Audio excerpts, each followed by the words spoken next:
أنا ده في قطو ساعتين دي ميرا بر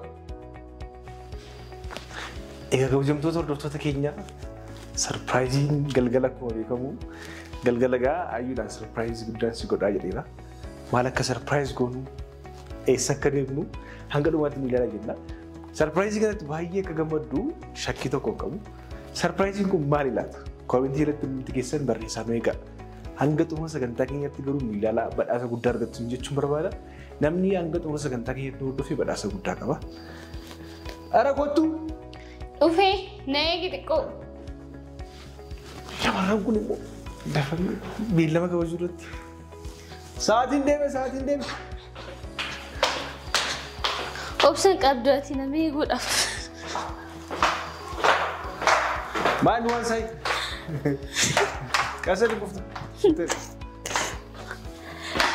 so ساعتين دم بقول كلام كرا إما كينيا تري قلقلو رامي كل كيف يسوي يصدق مبلي يا أدين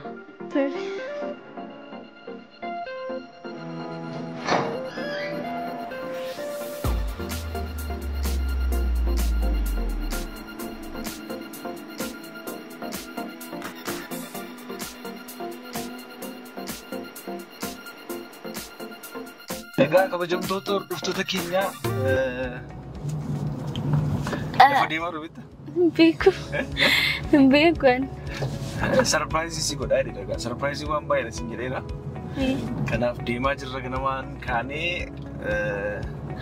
bakka ayitti sarpiraayiz goonuu sun eessa akka ta'e immoo walumaan ilaallaa. Nutti himi. Lakki nima Dhaga'uu barbaanneera. Sarpiraayiziidha. Sarpiraayizii maa beekaa?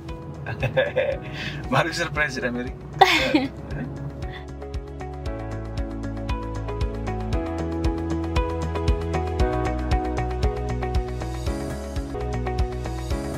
Amma keenyarra argaarta qabu kan asirra wanta sarpiraayiz godhu wanta walumaan ilaalla. Maal ta'etti yaadda garuu? Wanta natti argamu jira. Nyaatadha bargarii dhabuufis.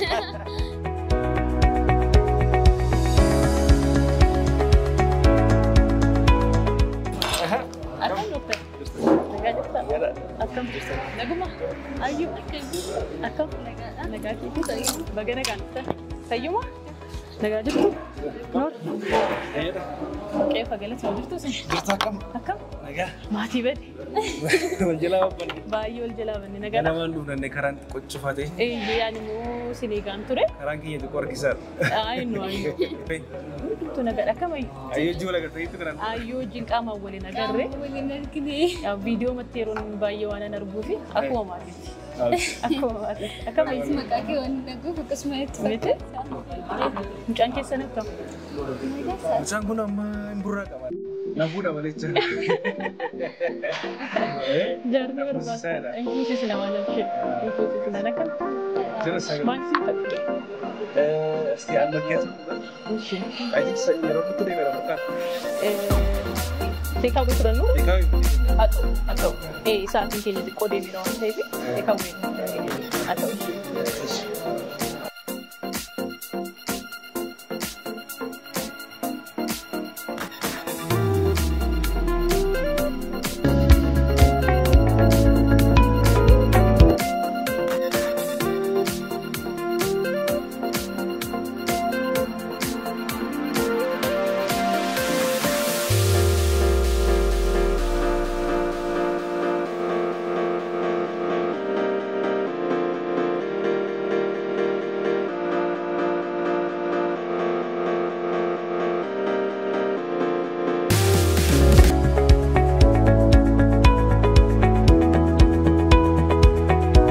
Egaa kabajamtoota hordoftoota keenyaa ammallee bakka sarpiraayizii keenyaan ga'ee jirra.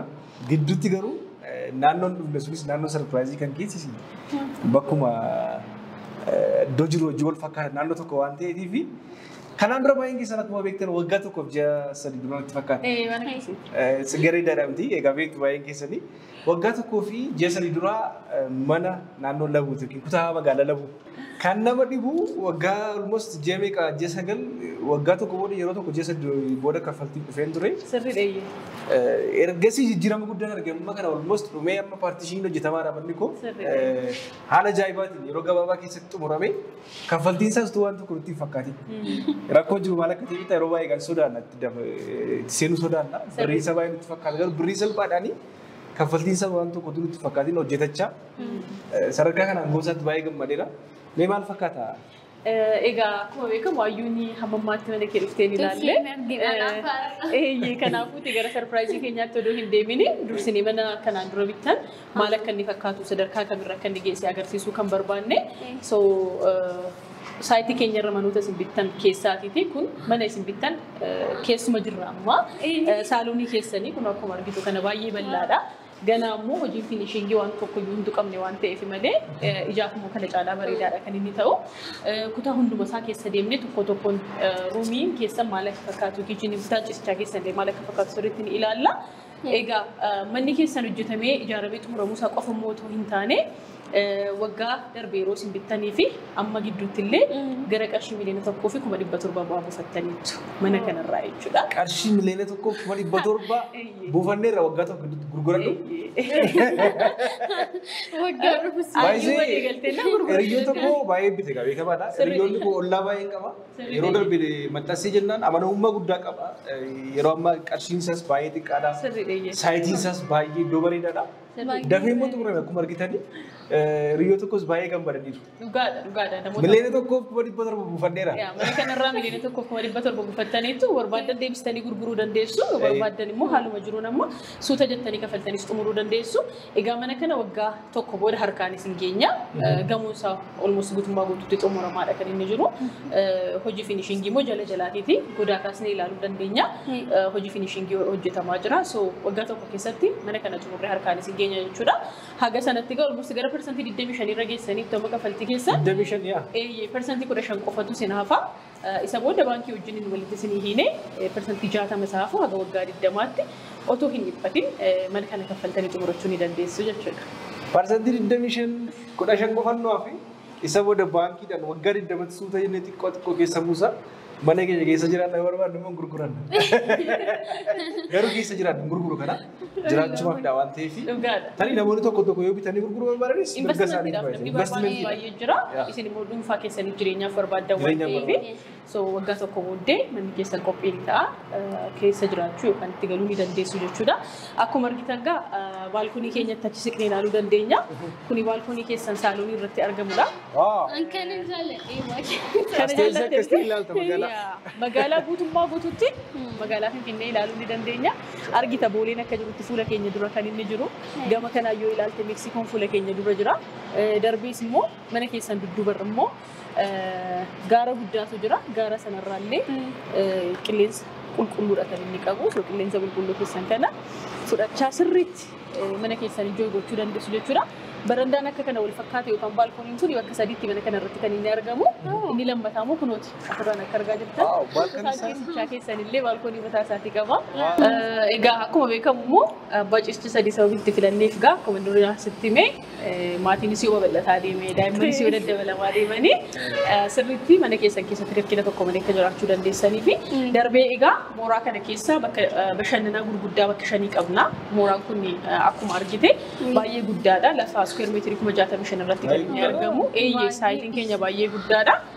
Achirraa immoo bakka bashannanaa 5 of keessaa qaba mooraa kana keessatti.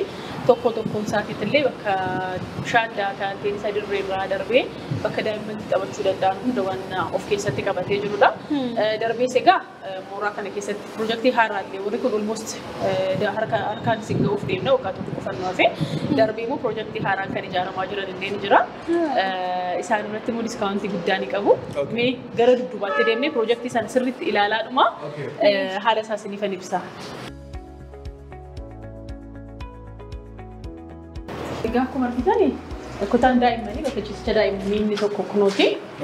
Akkuma argitan ifa ga'aa qaba. Kutaan milkiisaa kunooti. Mana dhiqannaas fuula duraati kun iddoo kanaa ni qabna. Mana dhiqannaa bakka kanaa ni qabna. Mucaan lammaffaa yoo dhufe immoo kunoo kutaa ciisichaa kan biraa qopheessinee fi jirra. Isinitti qophaa'a. Si'achi dhimma yeroo isheen dhuftu. As kunoo kutaan ciisichaa ishee kan keessan immoo kutaan ciisichaa keessan kunooti. Master bedroomiin isaa eeyyeene of keessatti kutaa dhiqannaa mataa isaatiin illee ni qaba. Kutaa dhiqannaa mataa isaatiin illee ni qaba. Akkuma duratti isinitti meegaa asiin immoo gadi baatanii magaalaa ilaaluu dandeessu sirriitti. Amma immoo keessumaa magaalaa Finfinnee baay'ee bareeddeetti ifa ga'aa qaba halkan illee gadi baatanii qilleensa ga'aa fudhachuu yoo barbaadan kunuuti baalkoonii keessan asirra teessanii sirriitti magaalaa ilaaluu dandeessu jechuudha. Egaa yoo akkuma argitu kutaa ciisichaa keessa teessee illee barandaa kee kan baalkoonii kanarratti gadi baatee magaalaa Finfinnee haala ajaa'ibaa ta'een ilaaluu dandeessa. Karaa saaliiniitiinis waa hundumaatiin akka kanatti magaalaa daawwachuu ni dandeessu jechuudha. Filannoon mana keenyaa gaarii nutti fakkaata. Baay'ee sirriitti goneera. Filannoon maa durii hin beekan. Durii filannoo beekna.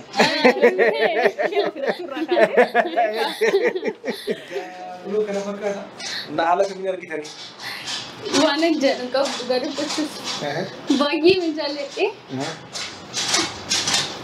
Filannoo bareedaa. Nu jiraadhu. Nu jiraadhu. Egaa yeroo gabaa gidduutti immoo xumurame.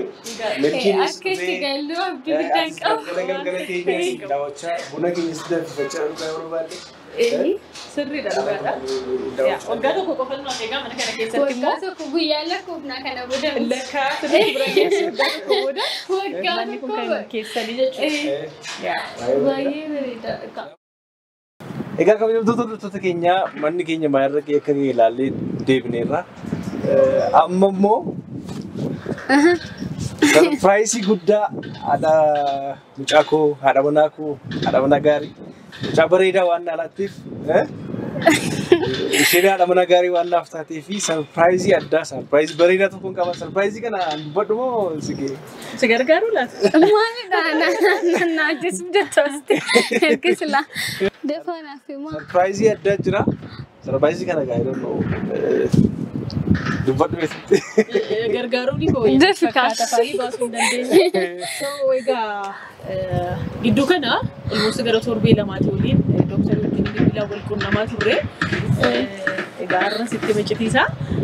Darbees immoo kaleessa biiroo keenya oolee. Safarii ba'ee hambadu. Ganamaan kaatee beddee kaleessa bilbilas na kaasaan turre garuu yeroo bilbilaa fi turte illee na biradha kan inni ture gara waajjira keenyaa ture.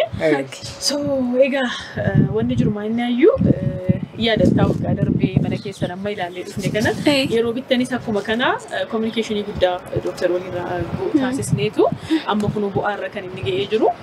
Isa yeroo darbees dhufee daawwatee ture. Ji'a tokkoon duras dhufee daawwatee ture. So waan jiru irratti waan baay'ee gammachuu qabuu fi haadha warraa koo daa'ima naalaattee jirti. Kanaafuu kennaa guddaa kennuuf hin barbaada kan jedhu irratti walii gallee anis yaada isaa sirriitti deeggaree waan jiru maneejmentii dhaabbata keenyaatiin wajjin illee waliin dubbannee diskaawuntii guddaa persentii 30 laanneetu maqaa mucaa keessaniitiin isa sarpiraayizii natti har'a dhufu as dhufteef. Persentii 8 kaffalee akkuma beektu. Birrii guddaa miti namoonni baay'een birrii guddaa yaadu miti. Suuta kaffalaa deemta waan ta'eef kanaafuu akkuma beektu sun beekamni itti taara farra. Darbees immoo mana isa duraas baankii wajjin walitti qabsiisnee jirruu fi inni lammaffaa kunis utuu irratti haala kaffaluu dandeessanii. By the way, manoonni keenya warri kanaan dura gurgurri almost gara xumuramaa waan jiruuf blookii keenya isa haaraa yookaan immoo labuma biraatee irratti isa xumuraa jechuudha. Saayitiin kun akkuma argitu guddaadha. Darbee garuu isa xumuraa blookii kana gurgurtaadhaaf baasnee jirra. Anis immoo yaada kana yeroo niruu fi carraan kun isin hin darbini gama keenyaanis diskaawuntii jiru isin kan mijeessa kan jedhuuni abbaa ciisicha lama kaarii 125 kaffaltii jalqabaa kaffaltiin isaa guutuu gara miliyoona 9,800 kaffaltii isaa jalqabaan persentii 8 akka duraa 10 miti persentii 8 kana gara 750 miti already galcheera walii galchee wanti qophaa'ee jira jechuudha. Anamma isaatti kan itti amanuuf natti ulfaata. Amani jedha sagalensa. Garuu asaan sigimu naamasiseela. Kaleessa kan isin jettan sirriidha mana turreetti kaleessa. Ganamaan kee badee ciree hojjanne. Kan waan jedhu qabdu ka naatu. Baga gammaddee. Ati illee galatuumi. Wallah majiraadha.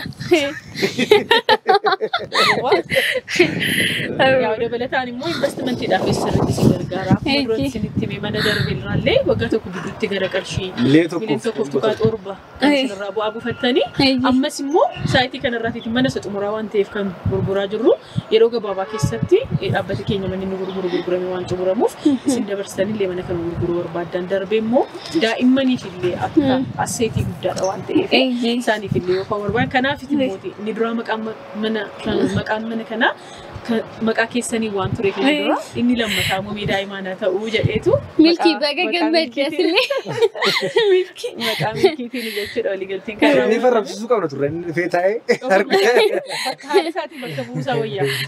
Haala isaatiin bakka buusaa wayyaa. Kana fakkaata gaa.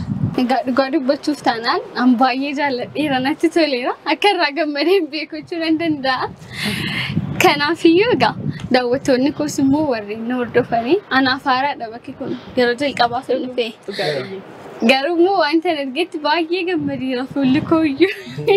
Fuulli kooyyuu. Kanaaf jecha isaanis immoo akkuma koo kanatti akka isaan gammadan hin barbaada.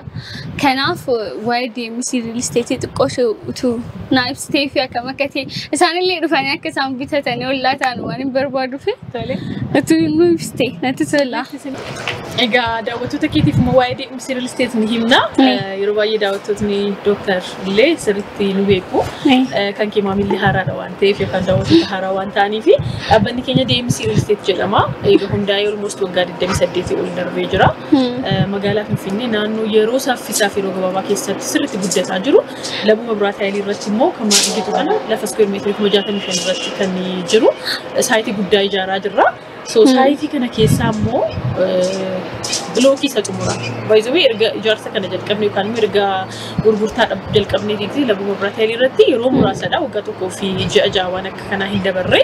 Garuu immoo bilookii mooraa kana keessa jiran mooraan kun akkuma argite guddaadha. Bilookii 17 of keessaa qaba. Isa xumuraa hamma ammaatti bilookii 16 gurgurreerra.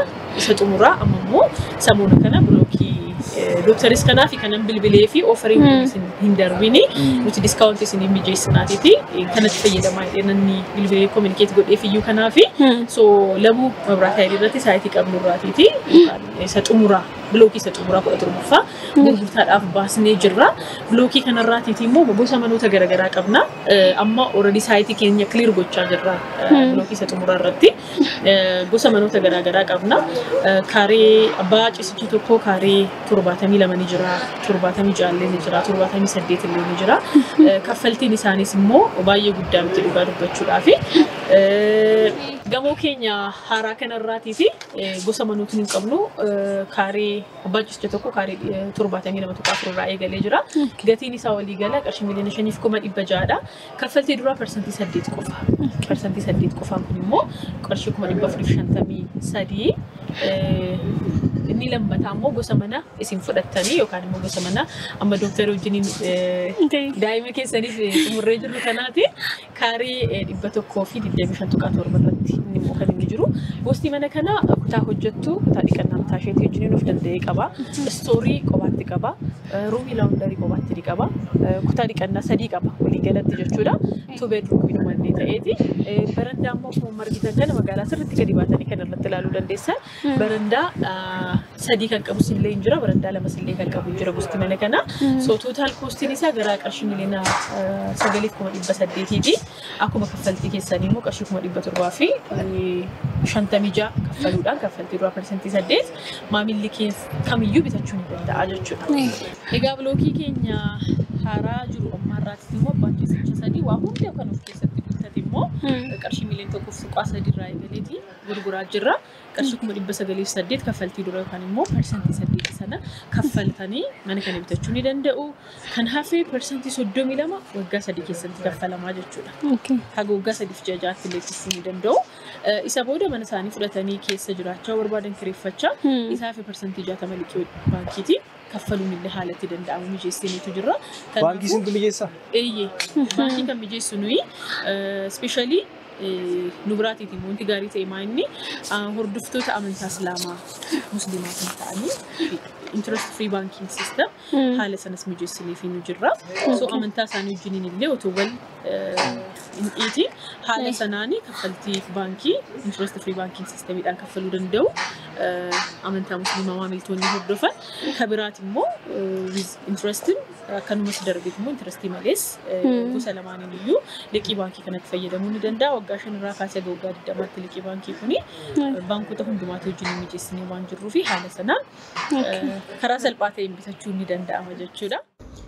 Dabalataan immoo odeeffannoon har'asinii kennuu barbaadu yookaan immoo oduu gaarii nuti qabnu maalinni namoota mana lama bituu danda'anii fi mana tokko bilisaan carraatti argachuu danda'antu jira. Kanaafuu saffisaan nuuf bilbilaa odeeffannoo ga'aa ta'e fudhadhaatii carraa kanarratti hirmaadhaa mana lama bittanii mana tokko bilisaan argattu jechuudha. Egaa dhumarratti ergaan isiniif dabarsuu barbaadu kanaan dura miidiyaa dooktariin ilaalanii dhufanii namoonni baay'een nu biraa bitatanii diskaawuntiis illee fayyadamanii jiru. Carraa kana dabalataan hordoftoota keetiifis illee kennuu ni barbaada DMC Real Estate. So namoota dursa dhufan namoota 10f persentii 30 diskaawuntiin ilaannaa fi yeroo dhufan garuu sirriitti miidiyaa kan keetirraa dhufuu isaanii fi lakkoofsa bilbilaa iskiriinii irra ni keenya. Lakkoofsa bilbilaa kanaan qofa akka isaan bilbilan adaraatti nu himi. Maaliif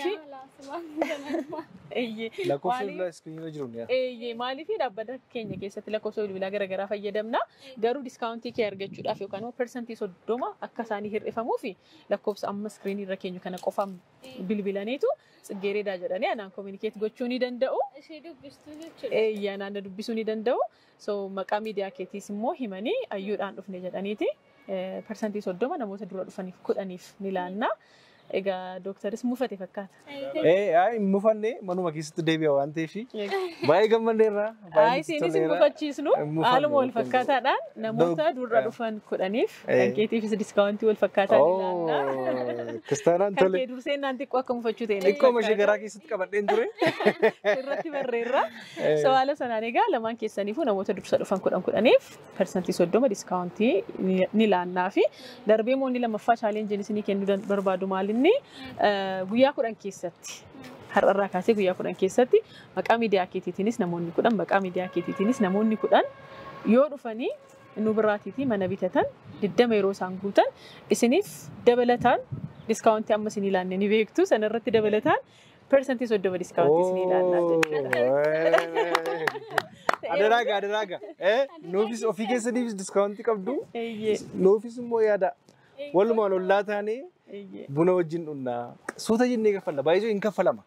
Wantan baree fakkeenya miliyoona 5 ta'e miliyoona 9.8 haa ta'u qarshii xiqqoo irraa kaffalama baankii isinii mijataa waggaa 20tti kaffaltu maal sirrakkise birrii xiqqoo argatta warri biyya biraa jirtan mana bitaa yeroo jedhamu maal finfinnee keessa namoonni baay'ee maal akka ta'an beektaa paanik ta'u. Waan birrii guddaa baasuun barbaachisu birrii sakaaniin hojjechaa hojii keessan hojjechaa birrii xiqqoo qofa yookiin persentii 8 qofa kaffaltanii sakaa waggaa 3 ji'a ja'a gidduutti manni keessan isinii hojjetama akkuma kan kootee jechuudha. Haala kanaan isinii xumuramuu danda'a waan ta'eef amanamummaadhaan baay'ee waan itti amanne tokko dubbachuu hin danda'u. Amanamummaadhaan namoonni baay'eenis biyyoota alaati beektaa biyya keessa dhufanii jaallatanii mallatteessanii bitataniiru. Kanaaf anis immoo kan itti amanu waan ta'eef lakkoofsa bilbilaa iskiriinii jiruun bilbiltanii bitachuu dandeessu jechuun barbaada. Sirriidha. Waliigaltee keenya hin dagatiin kan malee bittiiffattu. Sumanni jedhidha. Namoota tokkodhaan kan hin jedhu. Toli. Kanaafuu kottaa bitadhaa ollaa taana wajjin buna dhugnaa kan jedha. Egaa guddaa galatoomaa dhuftanii waan nu daawwattaniif baay'ee nutti tolee jira. amma kallattiidhumaan gara biirootti deemneetu waliigalteenis qophaa'eera. Darasanyii muramee maqaa milkiitiin qophaa'ee jira waan ta'eef achuma irratti gaadhattee waliigaltee keenya irratti haati isaa mallatteessitu ani mallatteessuurra harmeen isaa mallatteessuu wayyaa waan jedheef doktor ayyuu gara biirootti dhaqneeti waliigaltee keenya mallatteeffanna jechuudha. Egaa baga gammaddee guddaa galatoomaa. Thank you. Galatoomaa. Tolee nuu jiraadhaa isinis galatoomaa. Ayyee ulfaadhu si Ishi.